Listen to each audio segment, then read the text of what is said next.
Dawn, I promise, you'll never forget this weekend. Yes, sir. These memories are gonna last a lifetime. Am I gonna have to shoot anything? It's a hunting trip, Dawn. Shooting is strongly encouraged.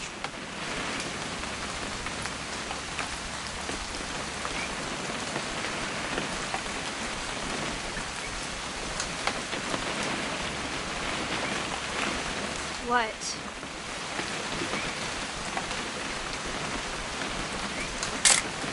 Perfect. It's gonna rain the whole weekend, isn't it?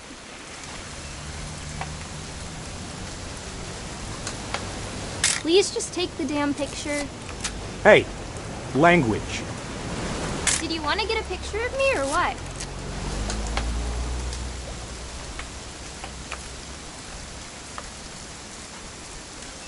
I will never forget this weekend, Dad. That's the spirit. Okay, got it. I'm gonna take some pictures, okay? Just be careful. That camera's older than you are.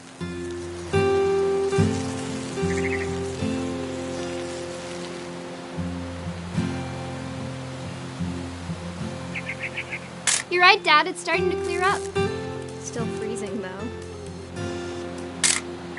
Aw.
Definitely should not have drunk all that coffee.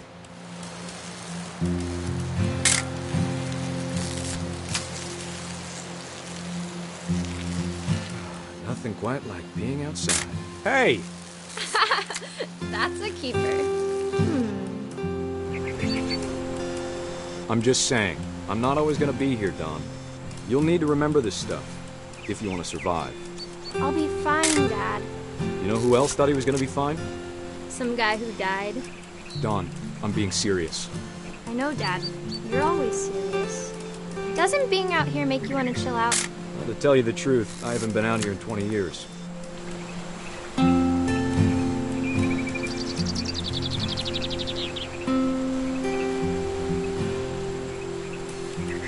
Last time I was with my brother Calvin.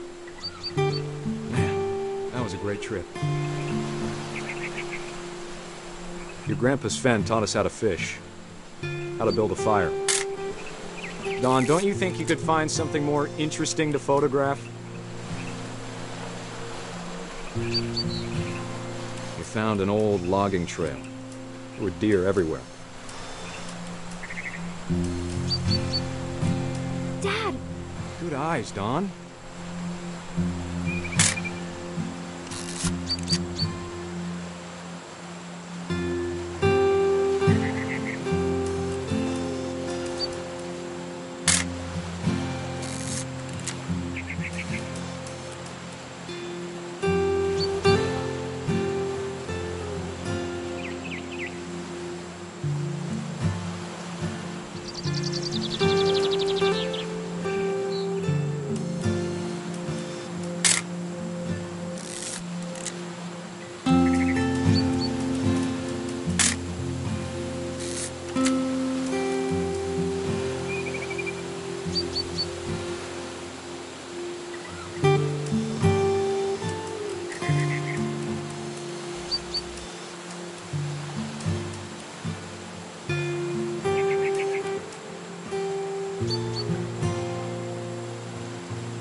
Before you take the shot, let me get a picture of you.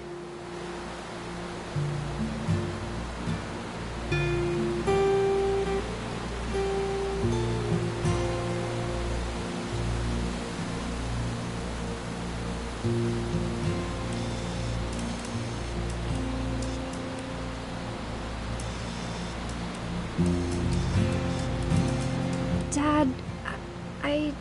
Just breathe. Turn off your imagination. Focus on your target.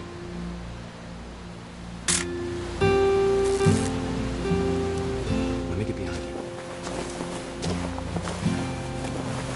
Do I have to do this? Dawn, you don't have to do anything. But if you want to survive, you'll need to be strong.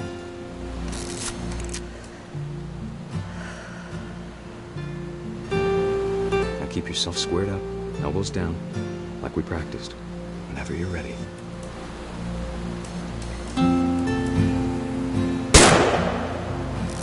Great shot, Dawn!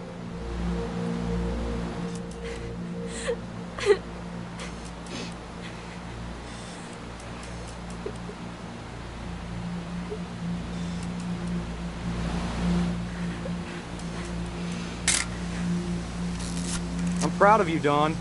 Always remember that, okay?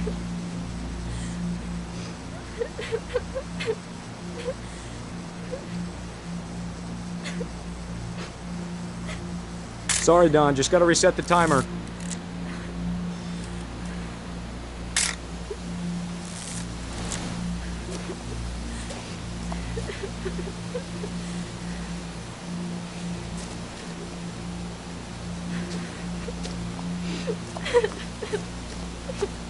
Hang on, kiddo, just trying to get a shot of the two of us together.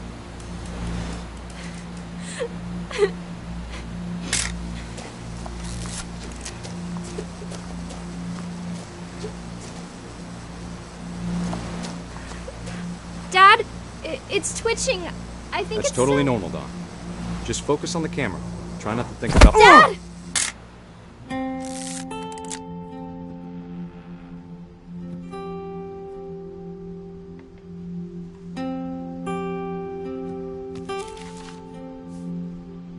Of all these stories, that's the one I wish most that my mom had told me.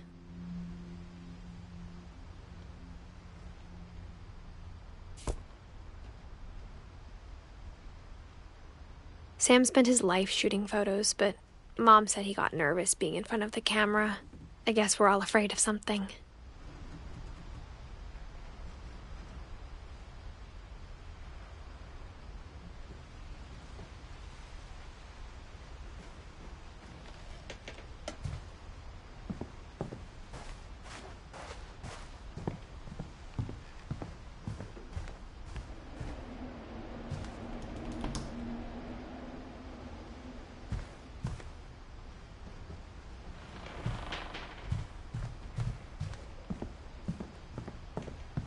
Instead of hiding from death, Sam seemed to go out of his way to meet it.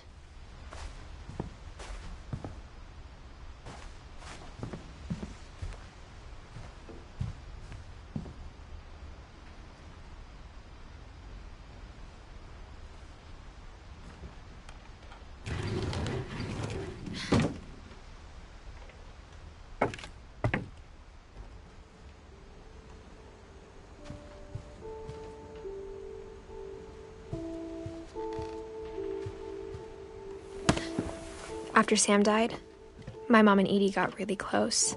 They'd both lost a lot.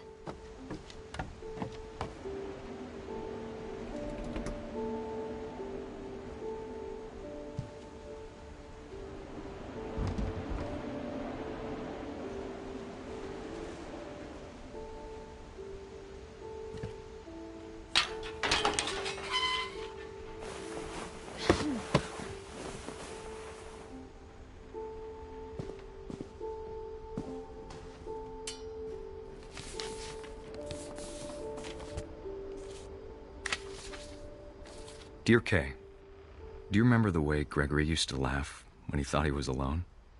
Like something funny was happening, but only he could see it. I think he saw things the rest of us don't.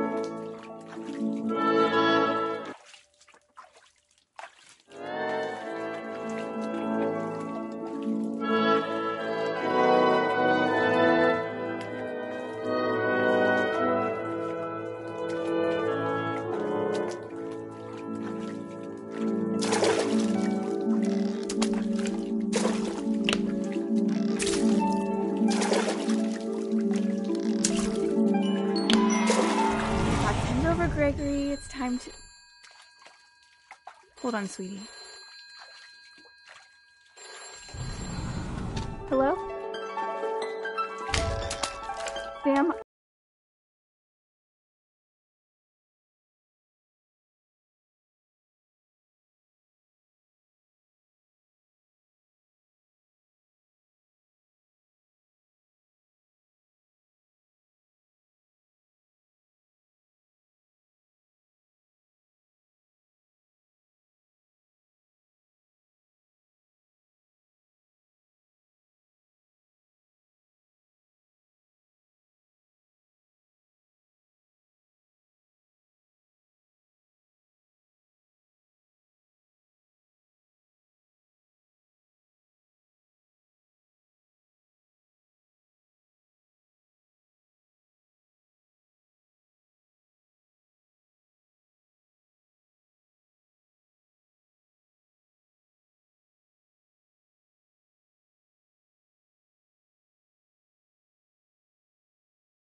Sorry about that, Gregory. I know you did everything you could. Maybe if I hadn't called that night. Damn it. Hold on, I don't want Gregory to hear this.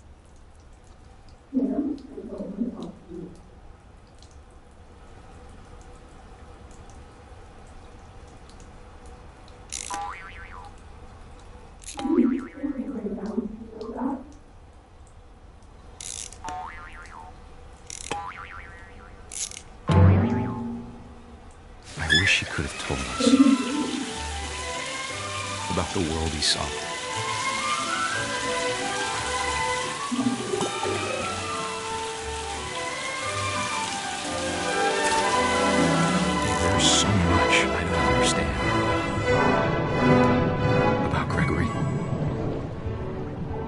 everything.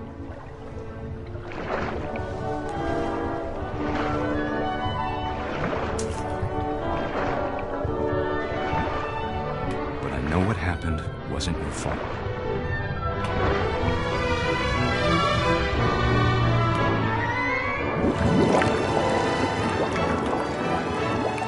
I'm sure he's happy. And he'd want you to be happy too. Good luck, Kay. Love, Sam.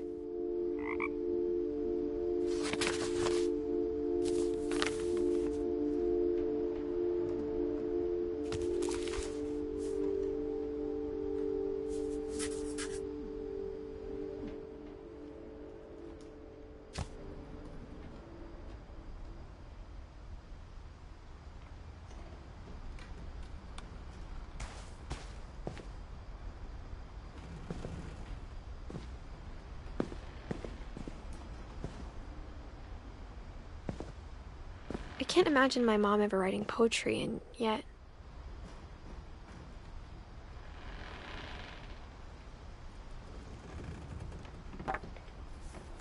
A poem for Gus, who always said the wedding was a bad idea. Our father never hit us kids, at least not very hard, before the day my brother said with teenage disregard that he'd be dead before he'd see a wedding in our yard.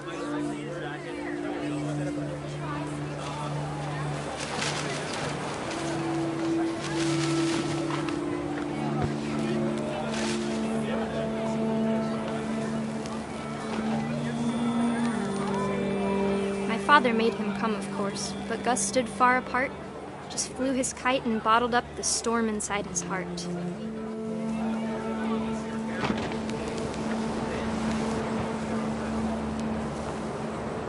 I tried to talk him out of it, but though he'd never met her, "We don't need a stepmom," were the words that I now pronounce you husband and wife.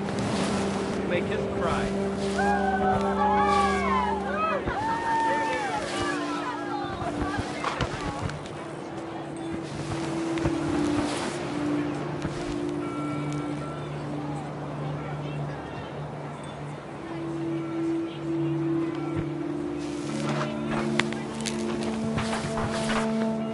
When the time for photos came, Dad ordered him to come here.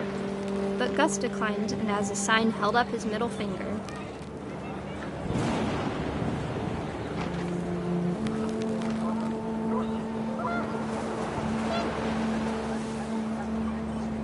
The wind picked up, and panicked geese appeared and quickly went. But all the humans did that day was go inside the tent.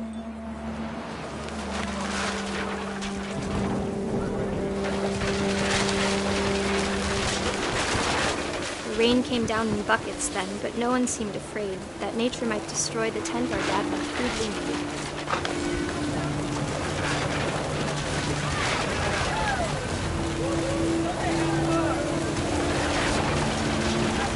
The thunder sounded much too close and full of angry power. But all my father said to this was, "Make the music louder."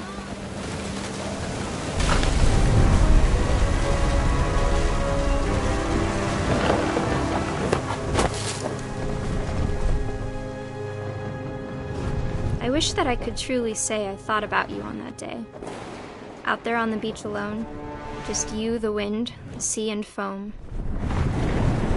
But I didn't, until we found you.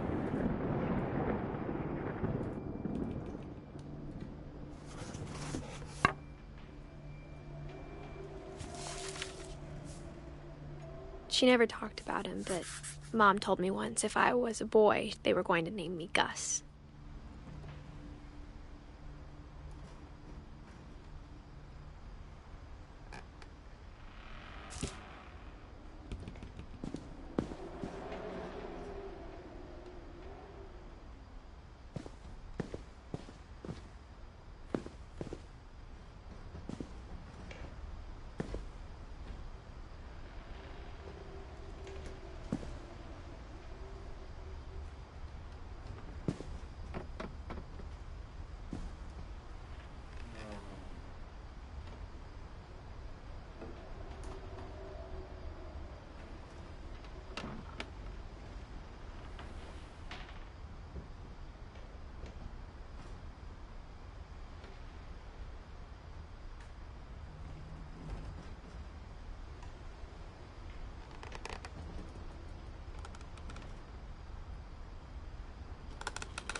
My mom moved up to the loft after her brothers died.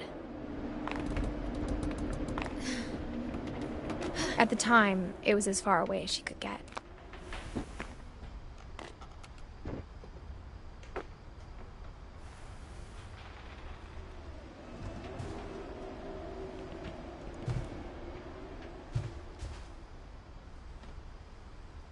Religion was another thing my mom never talked about, but I think it helped her a lot after her dad died.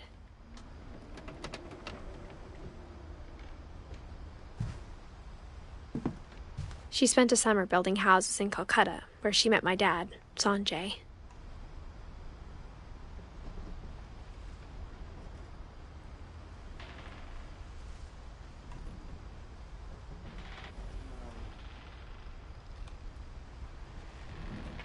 My mom moved to India a week after graduation and got a job teaching English. Louis was born a year later.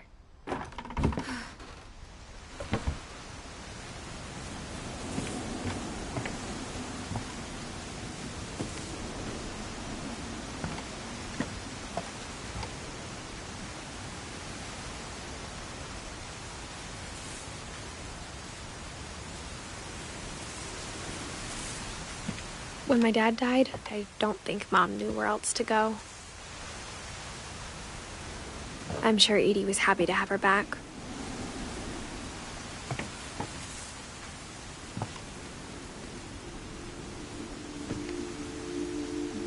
And to see kids in the house again.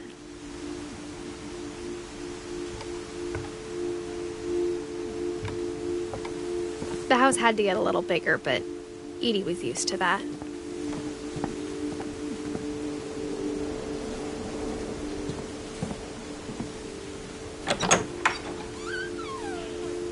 And for a while, things were good. Almost normal.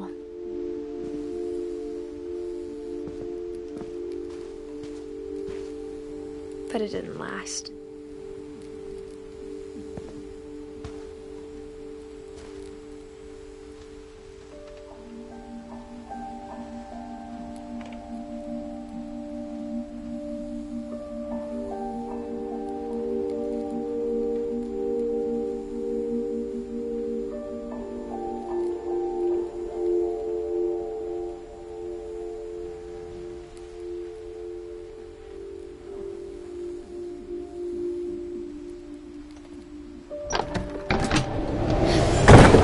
The beginning of the end was Milton's 10th birthday, when Edie gave him a castle.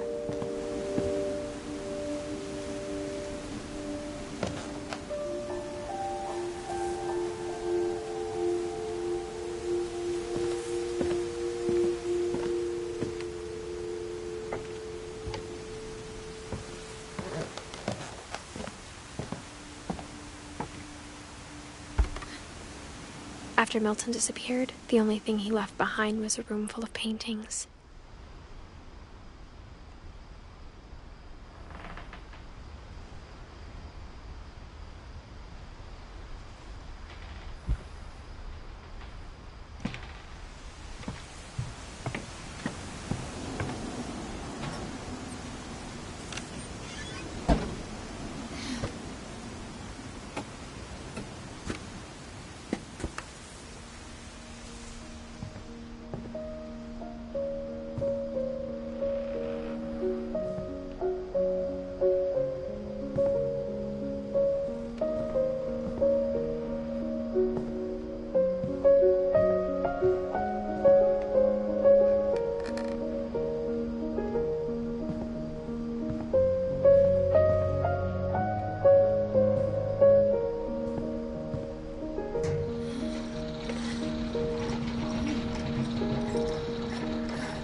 Milton Finch in The Magic Paintbrush.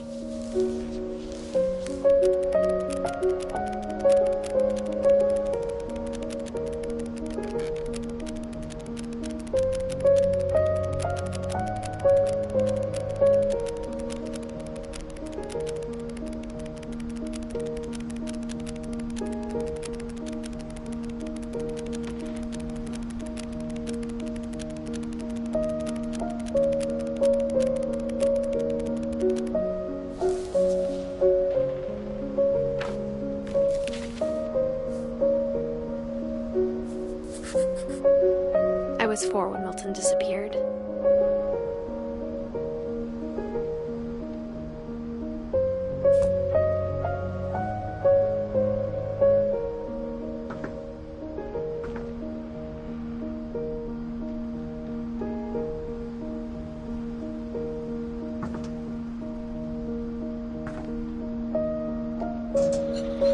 Mom spent months searching for my brother. Then she sealed the doors.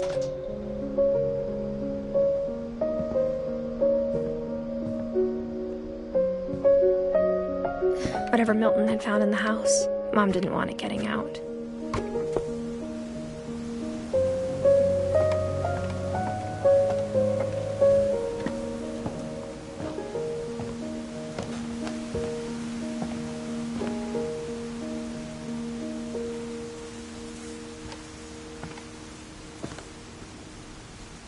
Mom definitely blamed Edie, but I think Louis blamed himself.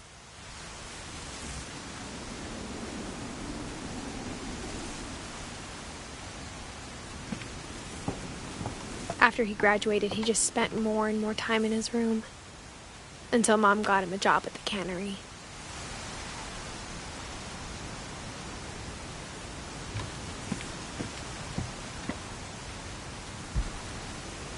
Everyone always told me to stay out of Louis's room, except Louis.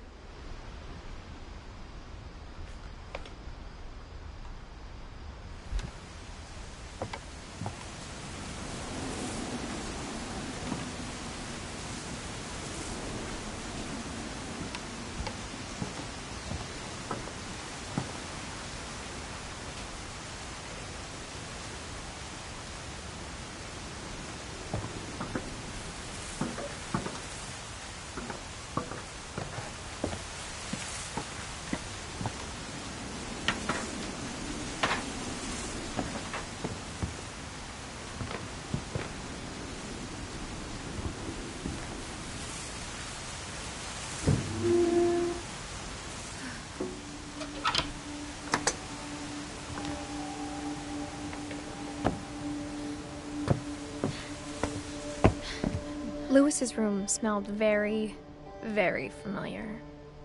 That part of him lived on.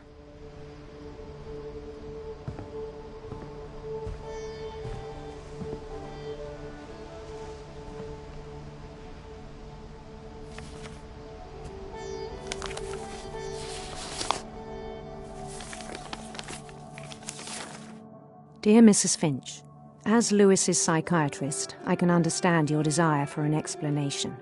As I see it, the trouble began in January, shortly after we convinced your son to seek treatment for substance abuse.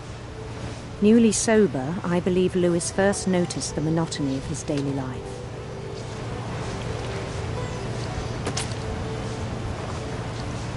He kept working at the cannery, but he withdrew part of himself. In our sessions, I saw the same behavior. His mind began to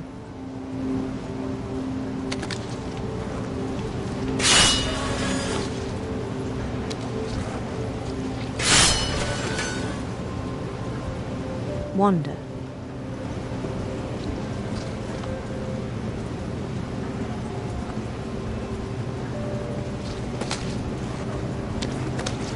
I asked him to describe it. He said he started small.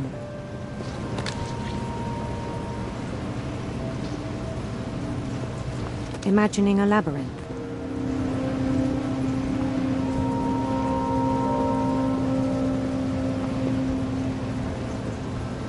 He'd feel his way about.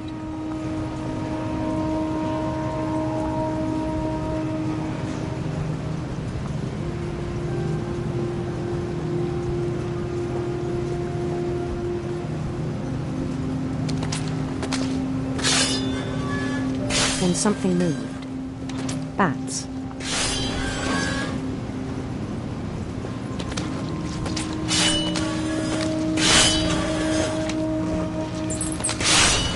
And toads.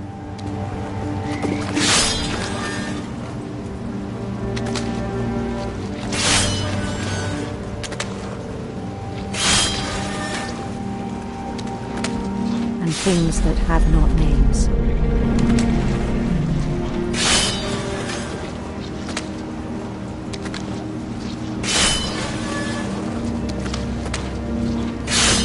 He knew it was all in his head. But he took it very seriously. I had hoped he'd find himself.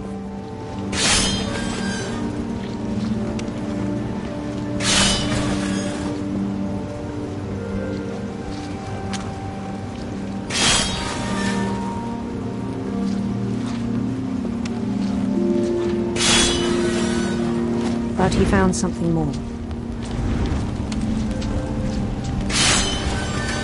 I worried about him then. Daydreaming at the cannery.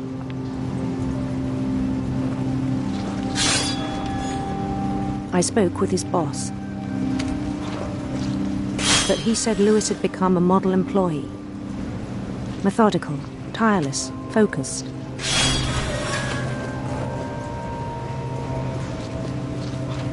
Like a whole new Lewis.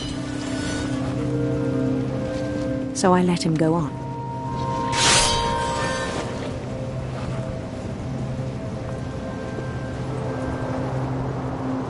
I even encouraged him. It seemed very promising at first. He told me he'd made a new friend.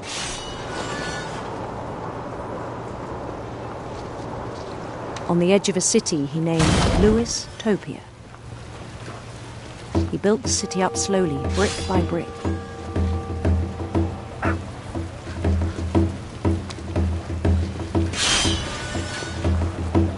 Then he made musicians.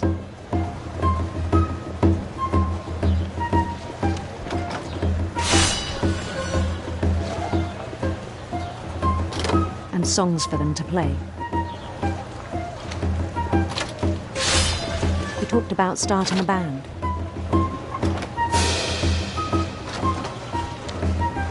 And he was always humming something. Every day his imagination grew stronger.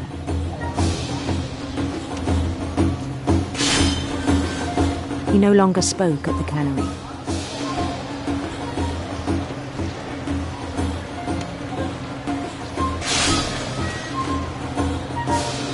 But his chopping was as reliable as ever. Then one day it struck him that all the cheering crowds, even the stones under his feet, were all in his imagination, so he could do whatever he wished.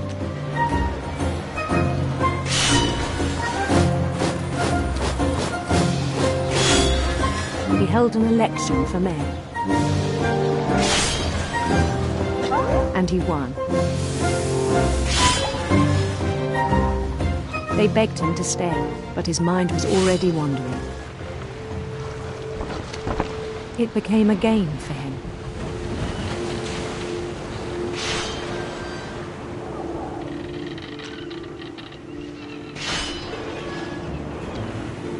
He'd conquer a city, then immediately push on. New Louisville.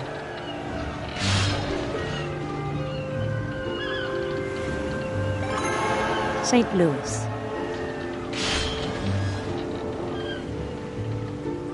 He started drifting away from our reality.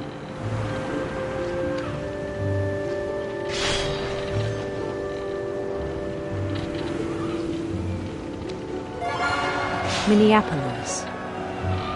Until one day he forgot to go home from the cannery. Even as his mother pleaded with him, part of Lewis kept sailing on.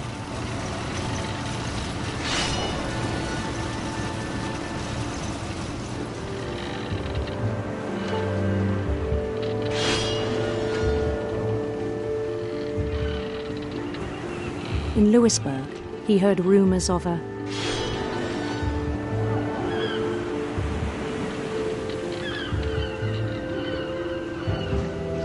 handsome queen.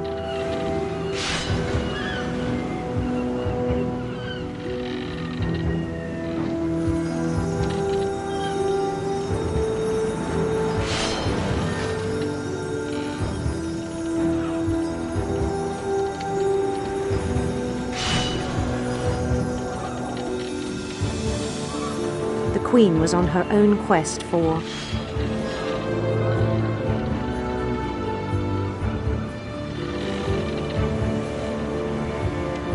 radiant rainbows.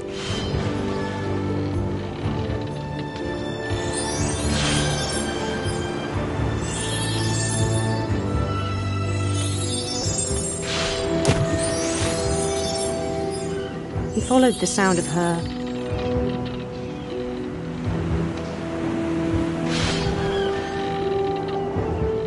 silver harp.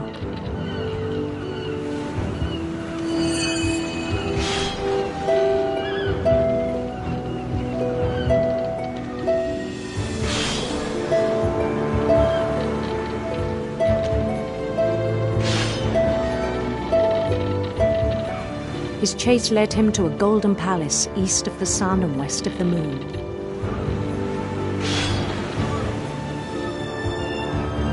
Even then, his logic remained sound.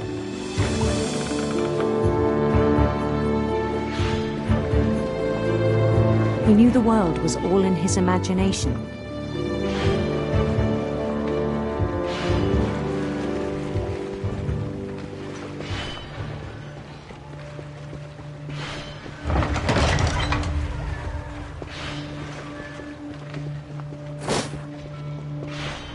But he was so proud of having created it.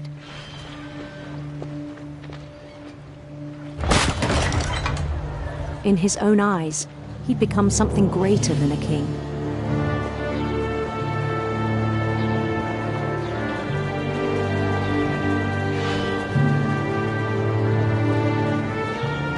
For someone who'd never known success in the real world, I think it was overwhelming.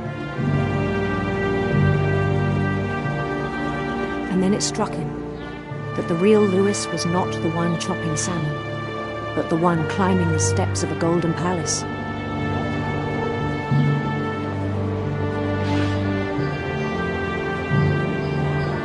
My imagination is as real as my body, he told me.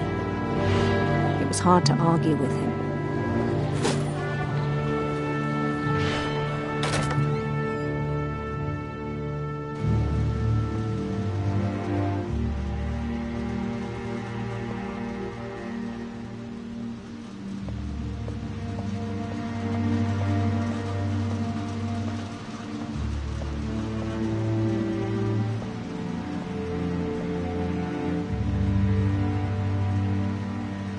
Began to forget the world we know.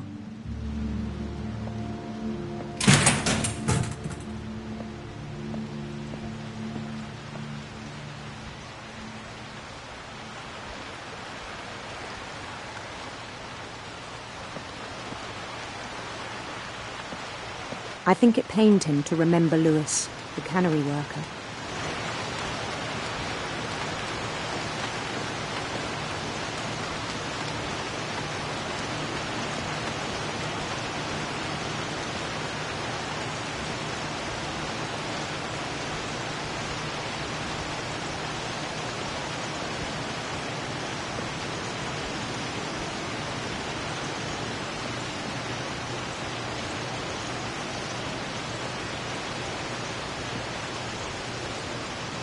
He began to despise the man with a royal contempt.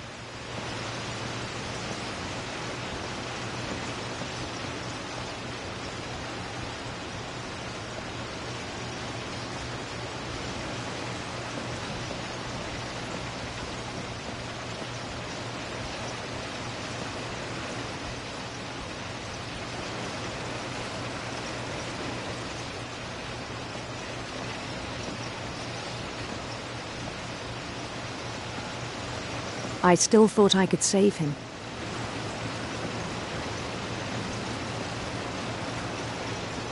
Even after he said he was being crowned king over all the lands of wonder.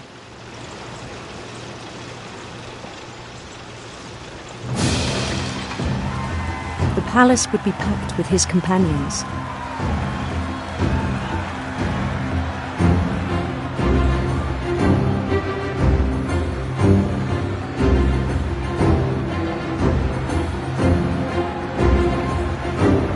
Including the wise Calico who'd insisted on advising him.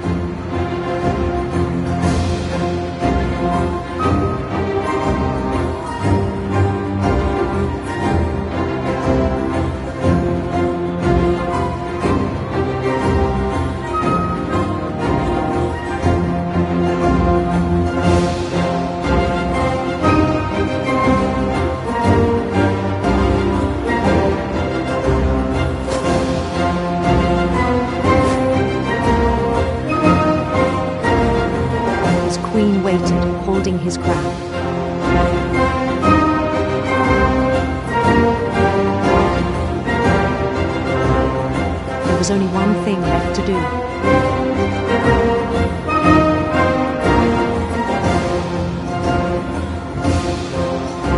Bend down on his head.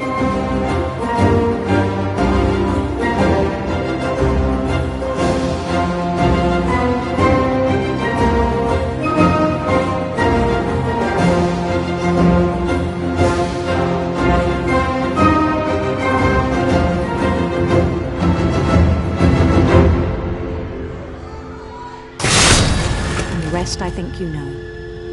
Mrs. Finch, your son was a kind man who will be missed by all of us who knew him.